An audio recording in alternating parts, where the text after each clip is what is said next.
జరగండి. Special cycle Ganesha మన వాళ్ళు ఇక్కడ వాళ్ళు తెలుగుదేశం పార్టీ ఇక్కడ నేను గెలిస్తే సైకిల్ గణేష అని పెడతానన్నారు. వాళ్ళ మొక్కు ఈరోజు తీర్చినట్టు.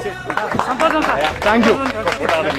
నాగోజీ రమేష్ గారు, ఇక్కడ వాళ్ళు మాధవ్ గారు, మల్లి గారు, హరి, అభిలాష్ అందరు కలిసి ఈరోజు ఇక్కడ సైకిల్ గణేష పెట్టారు. మెయిన్ మరీ చెప్తున్నా, మన తెలుగుదేశం పార్టీ రావడం స్టేట్ లో, ఇక్కడ నేను గెలిచడంతో ఇక్కడ సైకిల్ గణేష పెట్టారు. This is the unique thing.